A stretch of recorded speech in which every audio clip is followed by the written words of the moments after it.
जय जय श्री राधे। आप सभी दोस्तों का स्वागत है HD शिवदर्शन ब्लॉग में। दोस्तों, हमारे चैनल पे इस समय इंद्रेश जी महाराज की भागवत कथा प्रसंग के बारे में आप सब तक जानकारी पहुंचा रहे हैं। आज का जो टॉपिक होने वाला है वो है सत्संग की शक्ति। कि दोस्तों, अगर हम एक बार सत्संग चालू करते हैं तो हमारे अंदर किस तरीके की शक्ति उत्पन्न हो जाती है, ये आप आज जानेंगे। साथ ही आप जानेंगे कि भागवत की उत्पत्ति किस तरीके से हुई। सूत जी महाराज के द्वारा इंद्रेश जी ने बहुत ही अच्छा वर्णन किया है। तो चलिए जानते हैं इंद्रेश जी महाराज से आज की कथा के बारे में। जय श्री राधे, हर हर महादेव। को रिझाने के लिए गाते हैं, वो व्यक्ति विशेष उस पर प्रशंसा कर दे, वो उनको स्वीकार नहीं।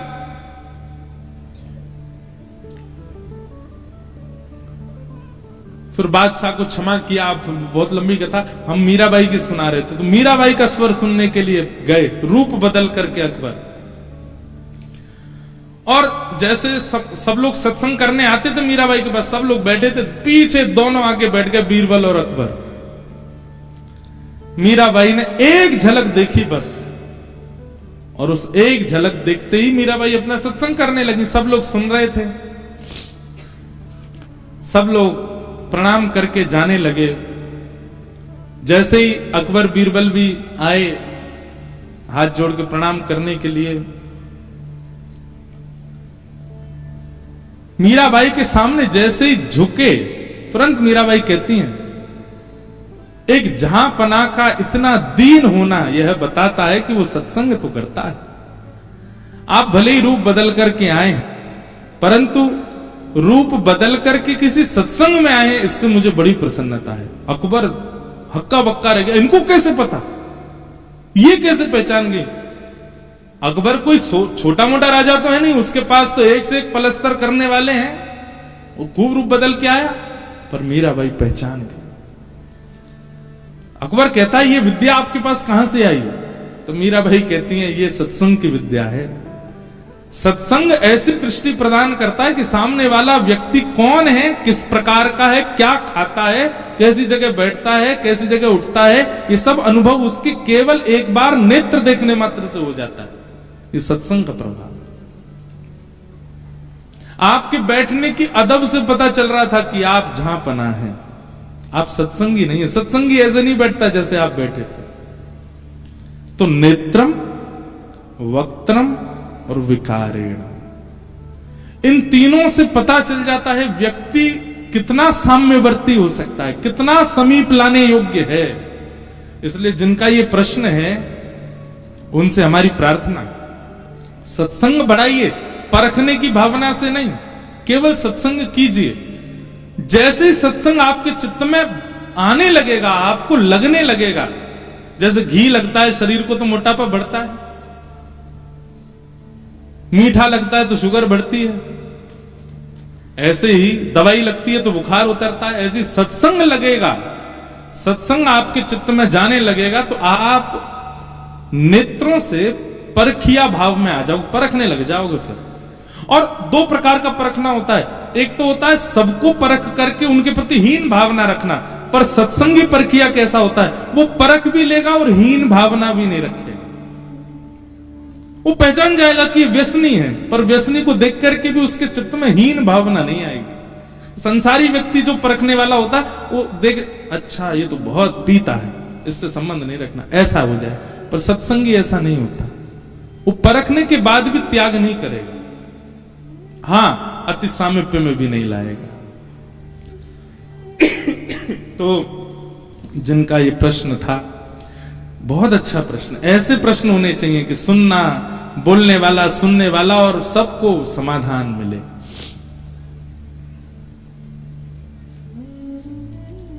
सूत जी महाराज मंच पर बैठे और सौनकादि ऋषियों ने कहा कि मानव कल्याण कैसे होगा, कृपा करके हमें बताइए। और सूत जी महाराज यहीं से भागवत जी का प्रवचन करना प्रारंभ करते हैं। सब भाव बताते हुए आपने भागवत जी का निर्माण कैसे हुआ, यह कथा सुनाई। इदं भागवतम नाम पुराणं ब्रह्म संहितम्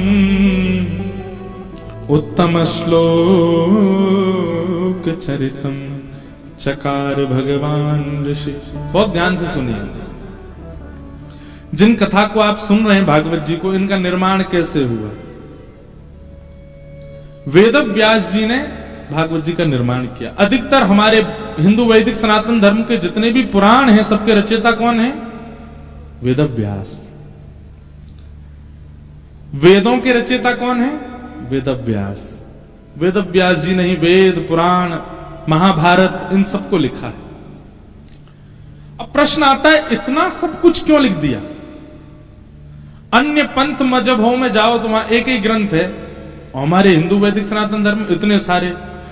कई बार तो मेरा इतना सिर घूम जाता है, 7 दिन कथा सुनने के बाद जैसे ही मैं कथा करके, तो एक व्यक्ति बोला, महाराज जी आपकी भगवत गीता प्रवचन बहुत अच्छे लगे, हमने 7 दिन रोज सुने। मेरे मन में आती है, मैंने कि अरे बावड़े, ये भगवत गीता नहीं थी, ये श्रीमद् भागवत थी।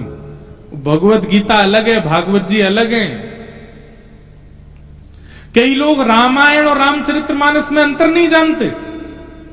सुनने गए रामचरितमानस, पर क्या बोलेंगे, हम रामायण सुनने गए थे।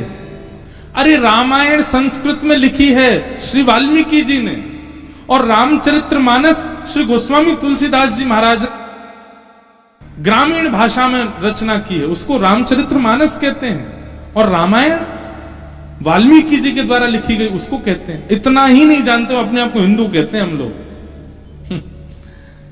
गीता में, भगवत गीता में और भागवत में, और यहां पे भी ऐसे ऐसे महापुरुष अभी बैठे हैं, 3 दिन से कथा सुनने, उनको अभी पता चला अच्छा ये गीता जी नहीं थी।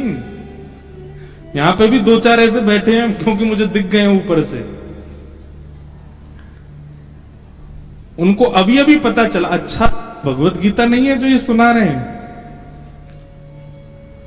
1 लाख श्लोकों से युक्त महाभारत, और उस महाभारत में मध्य में कृष्ण ने अर्जुन को जो संवाद सुनाया वो है भगवत गीता।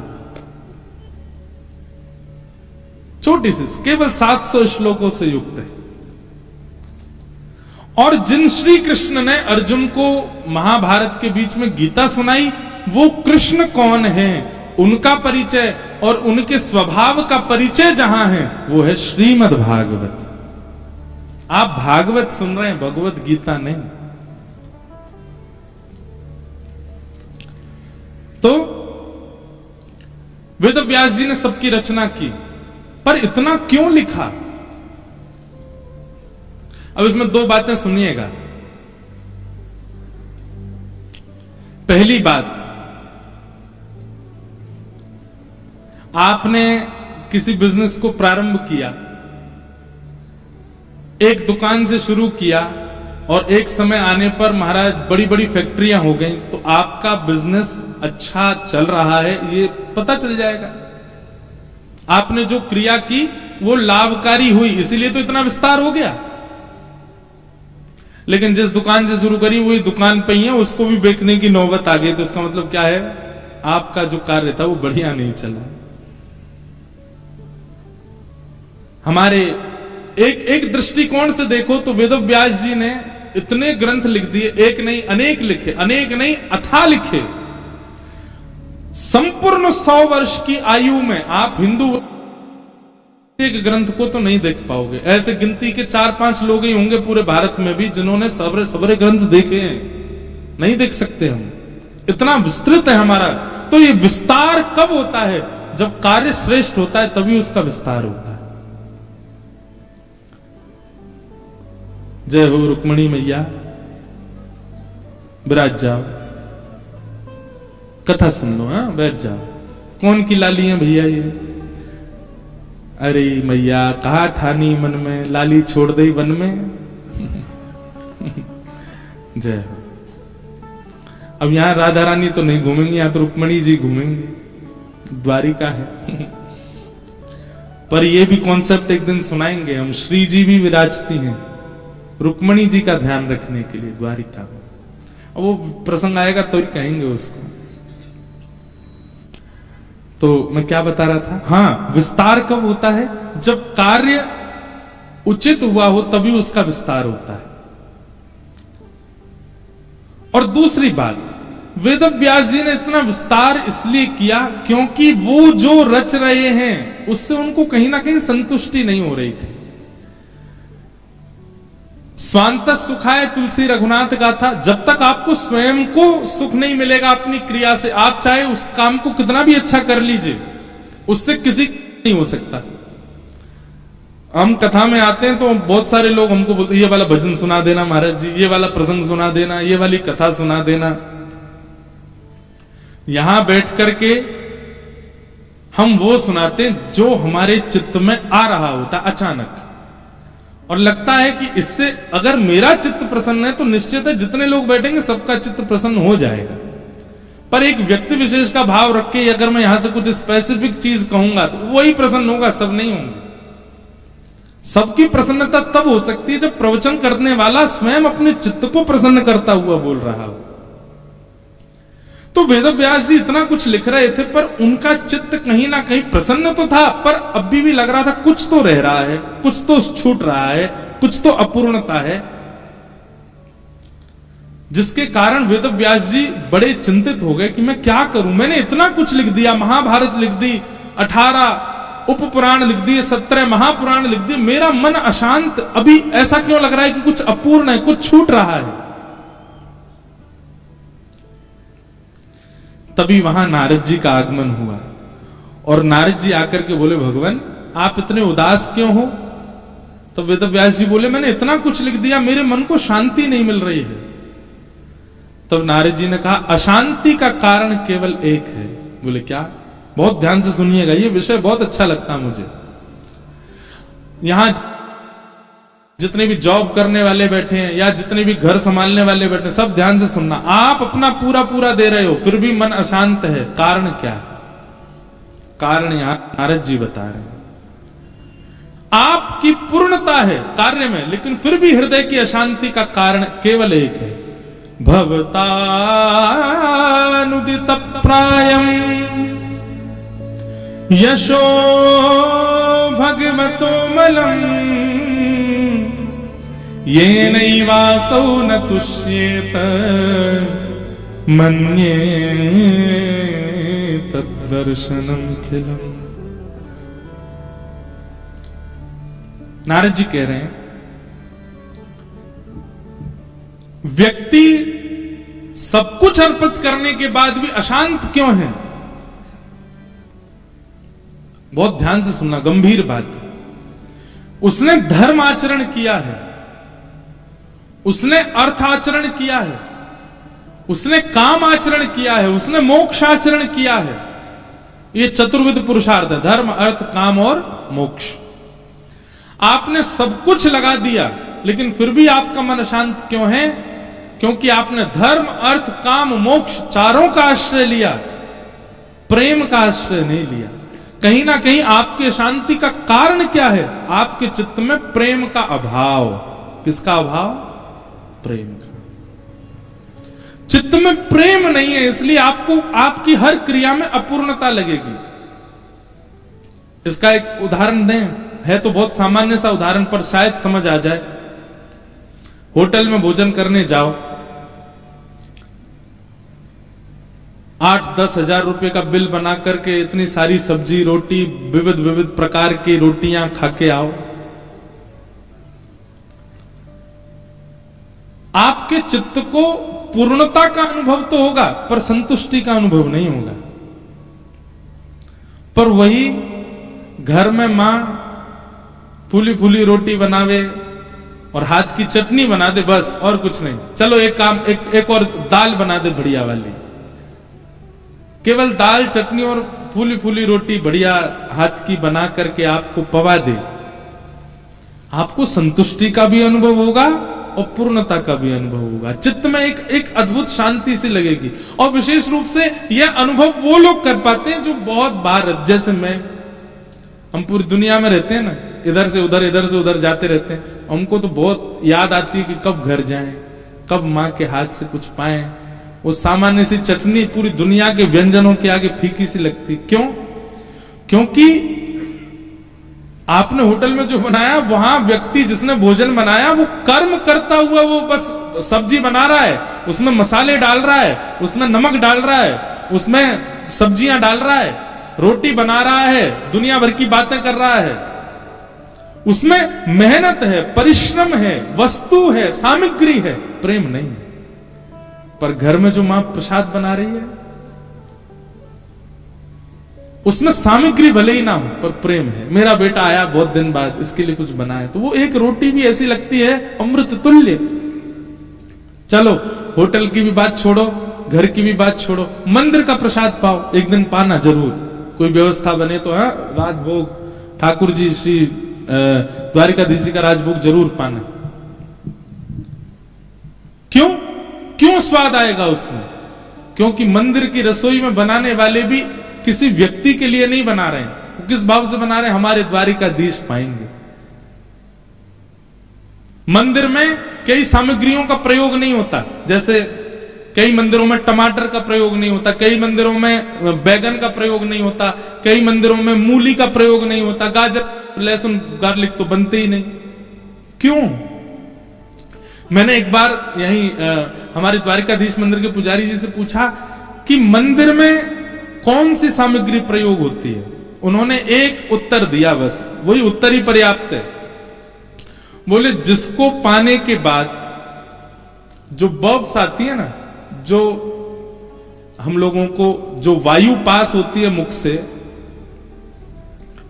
वो दुर्गंध युक्त ना हो, ऐसी सामग्री ही ठाकुर जी को पवाई जाती है।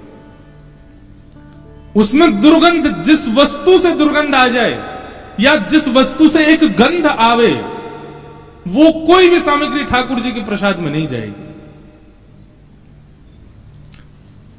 अब उन सामग्रियों का चयन करो जिसके बाद वायु जो मुख से आई है उसमें कोई गंध नहीं, वो ठाकुर जी को प्रसाद में जाती है, वो सामग्री जाती है। तो ये सामग्रियों का चयन क्यों किया गया? ठाकुर जी के सुख के लिए किया गया, इसीलिए प्रसाद अमृत तुल्य हो जाता है। अरे कहां तक कहें, पुजारी जी ने दिया, वो अगर हाथ से गिर भी गया ना मंदिर परिसर में, तो व्यक्ति वहां पे संकोच नहीं करता, उठा के तुरंत पा लेता है। आज सुबह ही हुआ, हमको माखन मिश्री बांट रहे थे, तो किसी को दिया, एक बूंद नीचे गिर गया, उन्होंने तुरंत लिया, पा लिया। और यही कहीं और गिर जाए, आदमी नहीं पाता। क्यों? क्योंकि वो प्रेम युक्त सामग्री वहां पर बनी गई है, ठाकुर जी के लिए बनी गई है, किसी व्यक्ति विशेष के टेस्ट बर्ड्स को सुख देने के लिए नहीं है, उसकी जिह्वा को प्रसन्न करने। तो सामग्री का चयन किस भाव से किया गया, उससे वह सामग्री शुद्ध हो जाती है, शुद्ध हो जाती है। अब हमने इतनी बड़ी बात समझाई, मूल बात ये, नारद जी वेद व्यास जी से कह रहे हैं, बोले व्यास जी आपने जितने भी ग्रंथ लिखे हैं, सब ग्रंथों का लक्ष्य क्या है? धर्म, अर्थ, काम और मोक्ष की प्राप्ति। धर्म की प्राप्ति, अर्थ की प्राप्ति, कामनाओं की पूर्णता की प्राप्ति और अंततो गत्वा मोक्ष की प्राप्ति। आपने केवल इन 4 बातों के लिए सब कुछ लिखा है, प्रेम की प्राप्ति के लिए कुछ नहीं लिखा, इसलिए आपका चित्त शांत है। आपने प्रेम को केंद्र बिंदु बना करके कुछ नहीं लिखा, इसलिए आपका चित्त शांत है।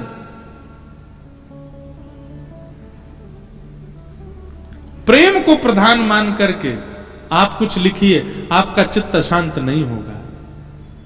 भैया जब व्यक्ति प्रेमी हो जाता है ना, वो धर्म की चिंता नहीं करता। सबसे पहली बात, व्यक्ति प्रेमी हो जाता फिर उसको अर्थ की चिंता नहीं होती। व्यक्ति प्रेमी हो जाता फिर उसको कामनाओं, उसकी कामनाएं सब धरी रहे एक कोने, प्रेम प्रधान हो जाता है। और क्षमा कीजिए अगर मैं प्रेम की बात कर रहा हूं तो ये आजकल के आशिकों को मत ले लेना इसमें बिल्कुल भी, जो पड़े रहते हैं डिप्रेशन में, नहाए नहीं 5 दिन से, दुर्गंध मार रही है, उन आशिकों को प्रेमियों में मत लीजिएगा कृपा करके। धुआं उड़ा रहे हैं, तुम नहीं मिली तो हम कहां जाएंगे, मर जाएंगे। ऐसे आशिकों को आप प्रेम की चर्चा में तो बिल्कुल ये प्रेम का उपहास हो जाएगा अगर ऐसे आशिकों को आप लेके आओगे।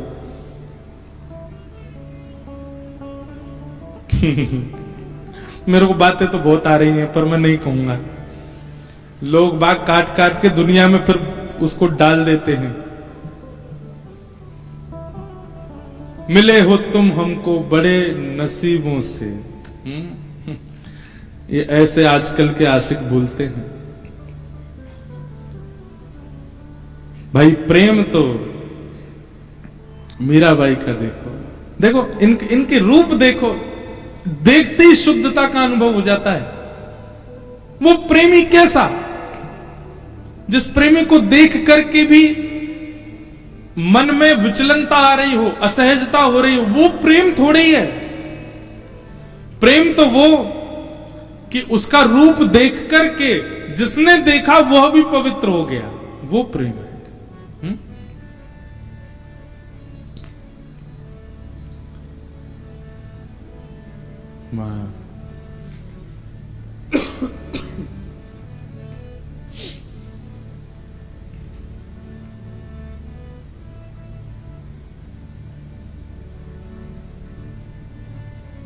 प्रेम तो वो श्रेष्ठ जिनको देख करके मन शुद्ध हो जाता हो, हृदय पवित्र हो जाता हो, और मलिनता आ जाती हो, और काम भावना प्रकट हो जाती हो, और क्रोध आ जाता हो, और ईर्ष्या द्वेष और दूर रहने की, ये कोई प्रेम है? प्रेम तो वो जो आपको भी शुद्ध कर देता हो, वो प्रेम है। हमारे वृंदावन में एक ठाकुर जी की मुसलमान भक्त हुई, उनका नाम था ताज बेगम। क्या नाम था? ताज बेगम। उनको मंदिर में घुसने नहीं दिया जाता था। क्यों? क्योंकि वो हिंदू नहीं थी। पर ताज बेगम का ऐसा प्रेम था ठाकुर जी से, वो बाहर मंदिर के बैठे बैठे आते जाते दर्शनार्थियों से पूछती थी, ठाकुर जी का श्रृंगार कैसा है, ठाकुर जी कैसे दिख रहे हैं, ठाकुर जी कैसे विराज रहे हैं। कुछ दिन तक तो दर्शनार्थियों से सुनने लगी। अब एक स्थिति ऐसी आ गई, अब ताज बेगम पहले ही सो के आती हैं, आज ठाकुर जी ऐसे बैठे होंगे, आज ठाकुर जी की माला ऐसी होगी, आज ठाकुर जी का मुकुट ऐसा होगा, आज ठाकुर जी के वस्त्रों का वर्ण ऐसा होगा। मंदिर में तो जाने नहीं दिया जाता, बाहर ही बैठी रहती। अब दर्शनार्थियों से पूछती नहीं है, दर्शनार्थी को बुला के कहती, सुनो मैं जैसा बताऊं बस हाँ या ना बोलना। ठाकुर ने आज लाल वस्त्र पहने? बोले हाँ। ठाकुर जी ने आज सिर पर मोरपिच, पंच मोरपिच का मुकुट पहना? बोले हाँ। ठाकुर जी ने आज मकराकृत कुंडल पहने? बोले हाँ। गले में मोतियों की माला? हाँ। कितनी माला? 6 माला है। अब बोले गिनी तो नहीं। बोले जाओ गिन के आओ, 6 माला है गले में? बोले हाँ 6 माला। ठाकुर जी ने कंठ पर ऐसे हसली पहनी है? बोले हाँ हसली पहनी है। ठाकुर जी ने पीला केसरी चंदन उसकी पत्रावली बना करके गाल पर गोल ऐसे हो रहा है? बोले हाँ। बस सुनते ही ताज बेगम वहीं नृत्य करने लग जाती थी। उनको देख करके लोगों के चित्त में प्रेम आ जाता था। एक प्रसंग मैं सुनाता हूं। श्री हनुमान जी महाराज जब लंका गए तो लंका में जाकर के जब सब जगह भ्रमण कर रहे थे, तब एक जगह हनुमान जी ने देखा बड़े अक्षरों में लिखा था राम। हनुमान जी बोले लंका में राम कहां लिखा है भाई? तो हनुमान जी ने परीक्षा लेने के लिए एक ब्राह्मण का रूप धारण किया, और ब्राह्मण का रूप धारण करके उर्दपुंड लगा करके बिल्कुल केश आदि त्याग करके बानर भेष छोड़ करके एक सुंदर ब्राह्मण का रूप धारण किया, खड़ाऊ पहन करके चट चट चटकाते भाई भीतर प्रवेश कर गए। देखें तो सही, राम लिखा है किसका भवन? अंदर बैठे थे कौन? विभीषण जी। जैसे ही हनुमान जी ने प्रवेश किया और विभीषण ने हनुमान जी की ओर देखा, हनुमान जी की ओर देखते ही विभीषण जी ने तुरंत दंडवत प्रणाम किया, और एक बार प्रणाम किया तो चलता, प्रणाम करके उठे और हनुमान जी को देखकर फिर प्रणाम किया। फिर उठे, फिर देखा, फिर प्रणाम किया, 3 बार प्रणाम किया। जी को संशय हो गया कहीं ऐसा तो नहीं इसको मैं दिख रहा हूं हनुमान रूप में, ये इसीलिए मुझे 3 बार प्रणाम कर रहा है। हनुमान जी ने अपना मुख देखा, बोले मुख तो बदल लिया, ये फिर भी 3 बार प्रणाम।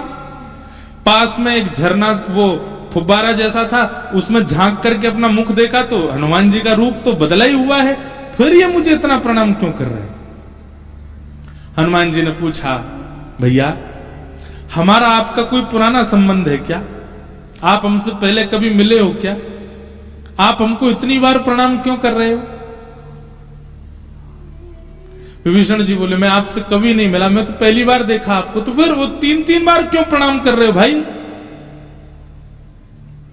विभीषण जी बोले, मैं नहीं जानता आप कौन है, आपका नाम क्या है, आप कहां से आए, कौन है, क्या है, मैं कुछ नहीं पता, पर पता नहीं क्यों आपने जब से मेरे भवन में प्रवेश किया है तब से मुझे राम जी पहले से ज्यादा प्यारे लग रहे हैं। आपको देखने के बाद राम जी से मेरा और प्रेम बढ़ रहा है, तो निश्चित ही आप कोई भक्त हैं, इसलिए मैं प्रणाम कर रहा हूं। तुरंत हनुमान जी अपने रूप में आ गए, विभीषण को हृदय से लगाया। ये है प्रेम का लक्षण, ये है प्रेमी का लक्षण।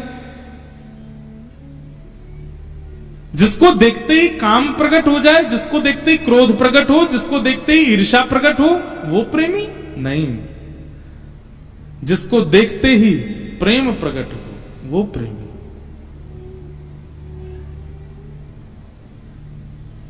वो प्रेमी।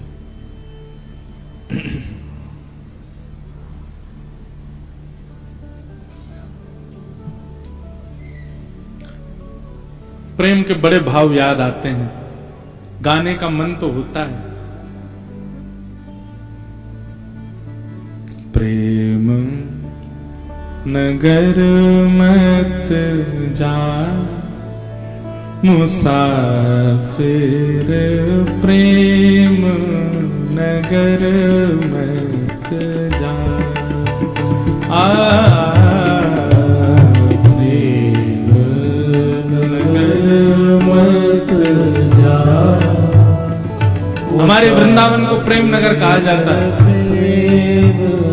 नगर मत जाओ, क्यों? प्रेम नगर की सकरी है गलियां, प्रेम नगर की सकरी है गलियां, प्रेम नगर की सकरी है गलियां, प्रेम नगर की सकरी है गलियां, प्रेम नगर की सकरी है गलियां, प्रेम नगर की सकरी है गलियां। तामें दो ना समान मुसाफिर, प्रेम नगर मत जा।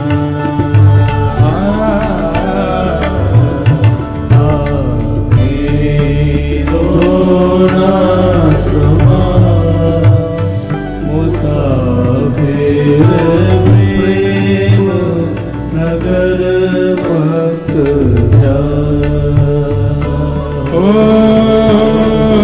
प्रेम नगर की गहरी है नदियां, प्रेम नगर की गहरी नदियां, ओ प्रेम नगर की गहरी है नदियां, ओ प्रेम नगर की गहरी है नदियां।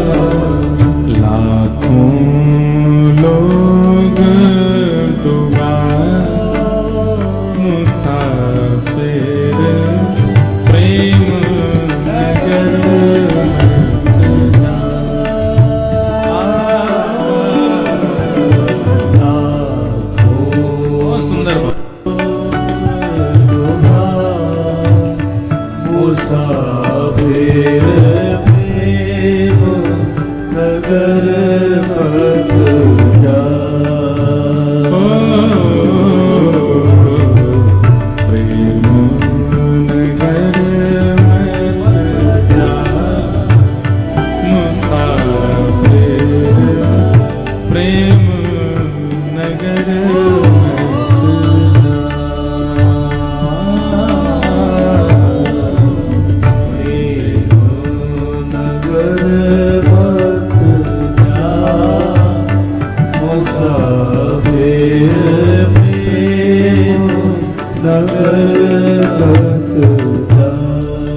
कठिन है प्रेम नगर का कठिन है प्रेम नगर का पंथ कठिन है प्रेम नगर का पंथ कठिन है आपे ना चल मुसाफिर प्रेम नगर मत जा आपे ना चल मुसाफिर प्रेम नगर मत जा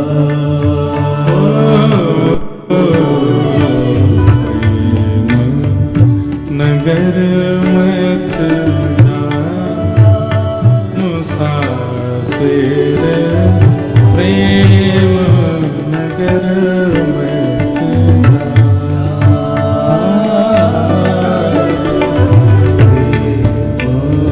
नगर मत जा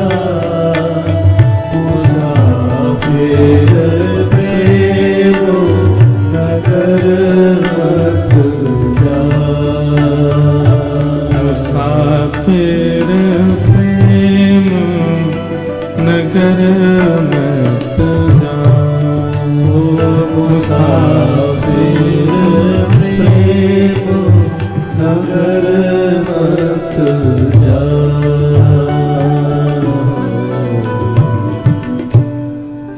प्रेम के वश अर्जुन रथ हाँक्यो प्रेम के बस अर्जुन रथ हाँक्यो भूल गए ठकुराई सबसे ऊंची प्रेम सगाई सबसे ऊंची प्रेम सगाई सबसे ऊंची प्रेम सगाई सबसे ऊंची प्रेम सगाई हे दुर्योधन की मेवा त्यागी दुर्योधन की मेवा त्यागी दुर्योधन की मेवा त्यागी दुर्योधन की मेवा त्यागी हाँ साथ विदुर घर खाए ओ साथ विदुर घर खाए हाँ साथ विदुर घर खाए ओ साथ विदुर घर खाए वो सबसे ऊंचे प्रेम सगाई सबसे ऊंची प्रेम सगाई सबसे ऊंचे प्रेम सबसे ऊंची श्री द्वारिकाधीश की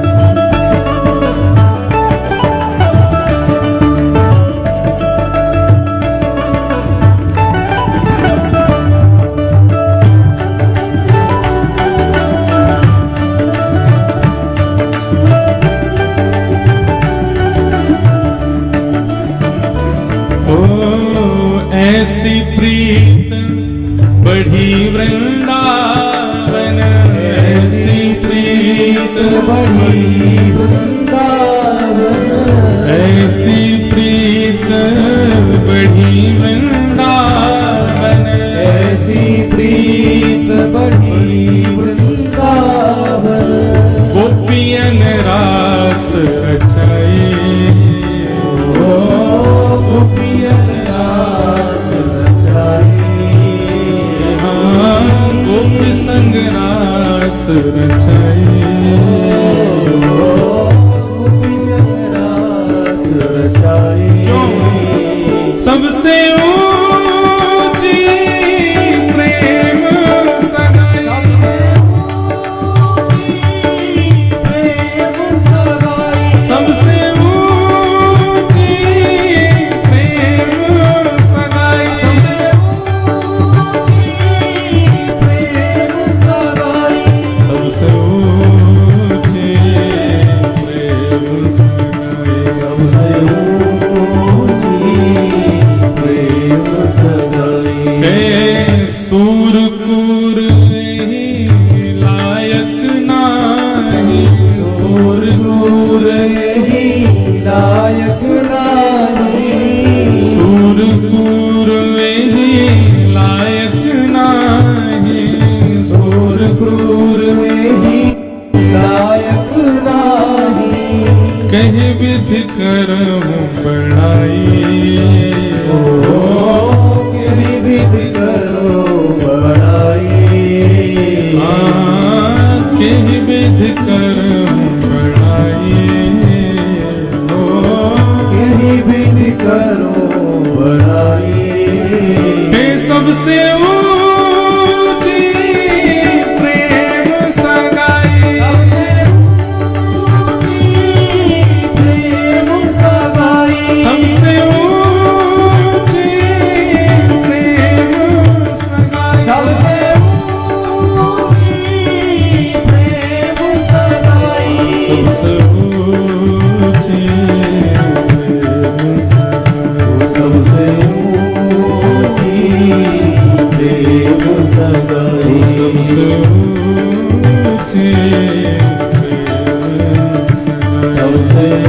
ऊंची प्रेम सगाई।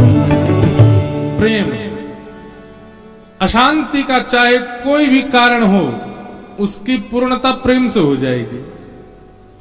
प्रेमी चित्त यदि है आपका, तो कोई भी विलगता क्यों ना आ रही हो, चाहे शारीरिक पीड़ा है, मानसिक पीड़ा है, बौद्धिक पीड़ा है, पारिवारिक पीड़ा है, आप प्रसन्न ही रहोगे, क्योंकि प्रेम से भरपूर। वो प्रेम ठाकुर जी से हो तो वो प्रीति, वो प्रसन्नता आपकी बनी रहेगी। आप सदैव अंदर से अपने आप को संतुष्ट ही रखोगे, चाहे फिर कुछ हो जाए संसार में। व्यक्ति विशेष संसार में किसी से प्रेम हो जाए तो आपको संसारी दुविधाएं लगेंगी, लेकिन भगवत प्रीति यदि चित्त में है तो संसारी व्यवस्थाओं से आपका कुछ बिगड़ने वाला नहीं, आप प्रसन्न ही रहोगे। आपके चित्त में एक अद्भुत शांति सी ही रहेगी। प्रेम। नारद जी महाराज ने वेद व्यास जी से कहा, हे व्यास जी, आपकी अशांति का कारण क्या है कि आपने धर्म को बता दिया, अर्थ को बता दिया इतने ग्रंथों में, कामनाओं की पूर्ति बता दी, मोक्ष की प्राप्ति बता दी, पर प्रेम की प्राप्ति नहीं बताई, इसलिए आपका चित्त अशांत है।